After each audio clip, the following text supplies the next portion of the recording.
In the heart of St. Lucia, nestled between the Caribbean Sea and the lush rainforest, there's a hidden gem called Rainbow Beach. It's a local hotspot where the sand is as black as night and the waves crash in a mesmerizing rhythm. But for Rentaro, it was more than just a beach. It was his sanctuary, his solace from the troubles of the outside world. Rentaro wasn't your average 12-year-old. While other kids his age were out playing video games or hanging out with friends, Rentaro preferred the company of books. He was an avid reader, devouring fantasy novels about brave knights and magical adventures. His room was a testament to his passion, filled with books and maps and models of fantastical creatures. One scorching summer afternoon, Rentaro decided to escape the sweltering heat of his house and headed straight to Rainbow Beach. The moment he stepped onto the soft, yielding sand, a sense of calm washed over him. The rhythmic roar of the waves became a soothing melody, drowning out all the noise that had been plaguing his ears. As he walked along the shore, his gaze fell upon a peculiar sight, a small, unassuming pebble that shimmered with an array of colors. At first, he thought it was just a colorful stone, but as he bent down to pick it up, the stone began to glow. Rentaro gasped, startled by the sudden burst of light, and in that instant, everything around him started to change. The familiar landscape of the beach morphed into a futuristic city. Towering skyscrapers replaced the cozy houses. Sleek, metallic vehicles zoomed past him, and the air filled with the hum of advanced technology. Rentaro found himself in the middle of a bustling street, surrounded by people dressed in clothes he'd only seen in sci-fi movies. Overwhelmed and confused, Rentaro stumbled backward, tripping over his own feet. His eyes darted from one unusual sight to another, trying to make sense of what was happening. Had he stumbled into a parallel universe? Was this some kind of elaborate prank? Or was he simply dreaming? Before he could dwell on these thoughts, a group of children approached him, their faces filled with curiosity and amusement. Their eyes, wide with wonder, seemed to ask 1,000 questions at once. Rentaro felt a sudden surge of self-consciousness. He was no longer the unnoticed bookworm. Here in this strange new world, he was the odd one out, an outsider who didn't fit in, struggling to find the right words. He tried to explain how he had just been at the beach, but as he spoke, he realized that his words sounded ridiculous. Were they speaking a different language, or was he simply losing his mind? The children exchanged puzzled glances, and Rentaro knew that they didn't understand him. Determined to find someone who could help, Rentaro broke into a run, weaving through the crowd, desperate to escape the suffocating feeling of being utterly alone in a world that made no sense. As he ran, he noticed a building in the distance that displayed the words library in bold letters. Hope surged through him. Perhaps here he would find someone who could help him understand what was happening, or maybe even find a way to return home. Pushing open the heavy doors, he stepped inside and was greeted by a hush so profound that he could hear the beating of his own heart. The interior was dimly lit, and the shelves stretched out before him like ancient, gnarled fingers reaching into the shadows. A musty smell hung in the air, the scent of aging paper and forgotten stories. At the far end of the room, behind a towering oak desk, sat a woman whose face was as lined and weathered as the books she guarded. Her eyes, however, twinkled with an otherworldly light that sent shivers down Rentaro's spine. Tentatively, Rentaro approached the desk and cleared his throat, hoping to break the silence. "Excuse me," he began, his voice echoing in the cavernous space. "Do you know how I can get home?" The librarian looked up, her gaze boring into him with an intensity that made him squirm under her scrutiny. She didn't respond right away, and Rentaro's anxiety began to rise. Was he truly alone in this world, with no one to understand him? Had he been dreaming? Was this some kind of elaborate prank?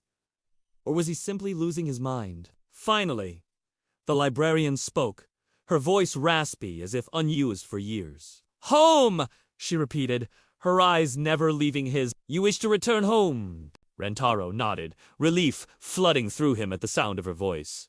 It was a sound of human connection in a world that suddenly felt very alien. The librarian stood up, her joints creaking like the floorboards beneath his feet. "Then you must seek the Keeper of Time," she said, her voice echoing strangely in the silent room. "Only he can help you." With that cryptic clue, the librarian turned back to her books, leaving Rentaro more confused than ever.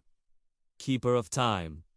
What did she mean? And how could he possibly find someone with such a mysterious title? But he couldn't afford to waste time. Rentaro had a nagging feeling that the longer he stayed in this strange world, the harder it would be to return. So he thanked the librarian and hurried out into the bustling city, determined to find the Keeper of Time. As he ventured deeper into the city, he noticed that the crowds seemed less friendly now. Their gazes filled with suspicion and their smiles replaced by hard, cynical expressions. Buildings loomed over him, their windows like the eyes of a predator watching its prey. The cheerful atmosphere of the marketplace had vanished, replaced by a pervasive sense of unease. Suddenly, a group of older boys emerged from an alley, their faces twisted into sneers, their eyes glinting with malice. Before Rentaro could react, they closed in on him, their taunts echoing in his ears. In a flash, one of them shoved him to the ground, sending a sharp pain shooting through his shoulder. Tears welled up in Rentaro's eyes, blurring the sneering faces above him. Just when he thought things couldn't get worse, a voice rang out, clear and strong, silencing the jeers of the older boys. "Leave him alone." Startled, Rentaro looked up to see a girl his age standing in front of him, her arms crossed, her gaze unwavering. "And what are you gonna do about it, huh?" One of the boys sneered, taking a step toward her. "Gonna cry for help?" The girl didn't back down. Instead, she stepped forward, her eyes flashing with defiance. "I don't need to call anyone," she said, her voice trembling slightly but firm. "I can handle this myself." A flicker of fear crossed the boys' faces, and they hesitated for a moment. Then, as if on cue, one of them burst out laughing, the sound echoing in the narrow alley. "Oh, really?" he said, his laughter subsiding into a mocking tone. "You think you can fight us?"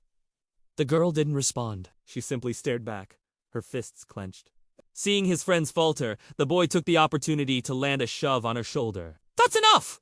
the girl snapped, and in a blink, she threw a punch that landed squarely on the boy's jaw. The boy stumbled back, his hand flying to his aching cheek. "You!" he stammered, his face flushed with anger. But before he could retaliate, the girl was on him, her kicks and punches swift and surprisingly powerful. Within seconds, the boy was on the ground, rubbing his bruised arm and glaring at his attacker. The other boys looked on in stunned silence.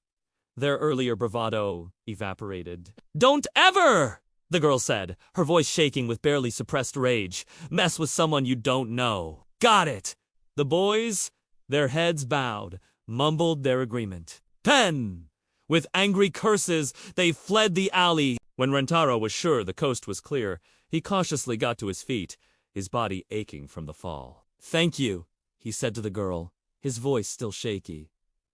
"Thank you for helping me." The girl, catching her breath, shook her head. "It's no big deal," she said, her earlier fierceness replaced by a casual shrug. "Those guys are always looking for trouble.